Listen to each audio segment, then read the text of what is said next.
예, 앞서 전해드린 것처럼 코로나19 일일 신규 확진자 수가 오늘 0시 기준으로 1,078명을 기록했죠. 주 평균 확진자로 계산을 해보면 861명입니다. 이게 사회적 거리두기 3단계 기준 조건을 충족한 상황인 건데 정부는 거리두기 격상을 논의 테이블에 올려놨지만 역시 가장 걱정되는 부분은 이 자영업자들의 생계죠. 거리두기 격상 시 골목 상권에 어떤 영향을 미치게 될지 이유민 기자와 함께 이야기 나눠보도록 하겠습니다. 지금 앞에서 잠깐 얘기를 했던 것처럼 1,000명대로 넘어가면서 지금 사회적 거리두기 3단계로 격상할 수 있는 조건은 충족이 된 거죠?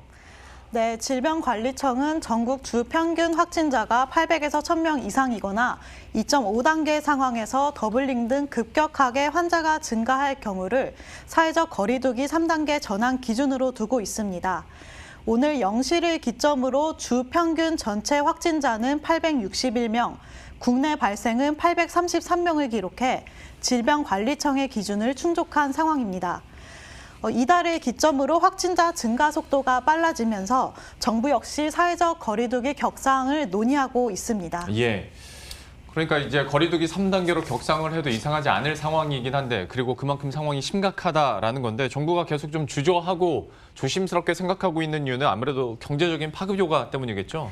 네, 그렇습니다. 단순 방역 측면에서 보자면 거리두기를 격상해야 하는 것이 맞지만 사회 경제적인 피해를 간과할 수 없는 상황입니다. 특히 가장 문제가 되는 부분은 소상공인 자영업자의 생계인데요. 올해 3월부터 이미 지역별 사회적 거리두기가 적용돼 장기화된 영업 제한에 소상공인들이 큰 피해를 입은 것은 잘 알고 계실 겁니다.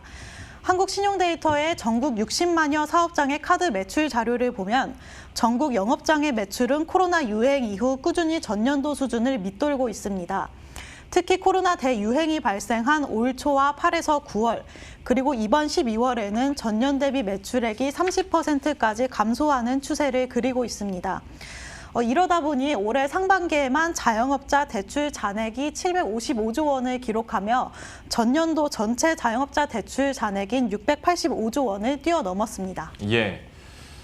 참 정부에서도 거리두기 3단계 격상은 최후의 보루라고 표현하긴 했습니다만은 현재 국민의 건강과 안전을 위해서는 격상 가능성이 계속 좀 높아질 수밖에 없는 상황인데 그러면 이럴 때마다 이제 자영업자들이 큰 타격을 받을 것이다라고는 얘기하는데 전문가들은 실제로 그렇게 됐을 때 얼마만큼의 피해가 있을 것으로 예상을 합니까? 네, 전문가들 사이에서도 사회적 거리두기 3단계 격상 시에 나올 수 있는 시나리오에 대해서는 의견이 갈리고 있습니다. 먼저 소상공인이 지금보다도 더 안 좋은 상황에 처할 수밖에 없다는 의견 들어보시겠습니다. 연말은 또 자영업자한테는 하나의 좀 특수거든요. 연말에는 이제 모임도 많고 3단계라는 것은 경제활동이 거의 스탑되는 거거든요. 사실은 영향이 클 수밖에 없는 상황이다. 지금은 그래도 9시 이후에만 그렇지 이전에는 그래도 사람들도 만날 수도 있고 이렇게 할 수는 있겠죠. 할 수는 있는데 3단계가 되게 되면은 그 위축 때문에 이런 것 때문에 아예 그냥 갈까 말까가 아니라 그냥 가지 않는 거지.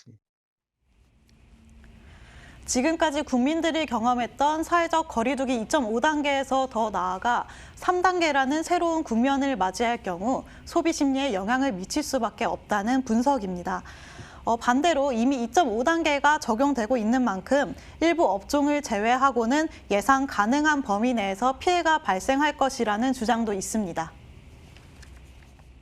3단계가 된다고 하더라도 자영업자 입장에서는 매출에 큰 차이가 없을 수도 있어요. 예를 들어서 배달을 한다든지 특히 음식업 같은 경우에는 그다음에 유통업 같은 경우에도 온라인으로 하면 되거든요. 물론 이제 숙박업 같은 경우에 문제가 될 수가 있죠. 사람이 직접 가야 되는데 그렇지 못한 경우는 생기겠죠. 그래서 전체적으로 보면은 3단계가 분명히 자영업자들 매출이나 영업에 안 좋은 효과를 줄 수는 있습니다. 그러나 네. 그렇게 생각보다 그렇게 많이 2.5단계하고 다르진 않을 거라는 거죠. 네, 이미 요식업종과 유통업계의 경우 배달 중심의 판매 방식에 적응을 한 만큼 숙박시설이나 PC방, 헬스장 등 사용자가 직접 영업점에 방문해야 하는 업종에서만 부분적으로 피해가 발생할 것이라는 의견이 있습니다. 예. 참 3단계 격상과 관련된 영향에 대해서는 학계에서도 이렇게 좀 의견이 갈리고 있고 또 일각에서도 좀 어설프게 뭐 2단계, 2.5단계 왔다 갔다 하느니 3단계로 격상을 해서 확실히 잡아야 된다라는 주장도 있는 걸로 알고 있는데 결국에는 그러면 정부의 결정에 모든 판가름이 날 것 같습니다. 좀 지금 분위기나 상황들은 어떻게 흘러갑니까? 앞서 지난 주말 문재인 대통령은 중앙재난안전대책본부 회의를 통해서 사회적 거리 두기를 3단계로 높이는 것은 마지막 수단이다라며 중대본에서 불가피하다고 판단할 경우 과감히 결단해 주기를 바란다고 주문했습니다.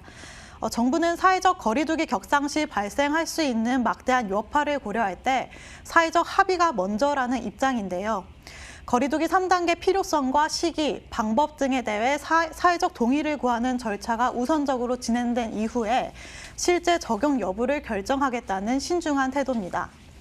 사실 사회적 거리두기를 적용하는 기간이 길어지면서 국민들의 피로감이 커지고 또 자체 방역이 느슨해졌다는 지적도 나오고 있습니다. 최후의 카드를 꺼내기 전 개개인의 방역 수칙 실천 중요성이 더욱 커지고 있습니다. 예. 지금까지 이유민 기자와 함께했습니다. 잘 들었습니다.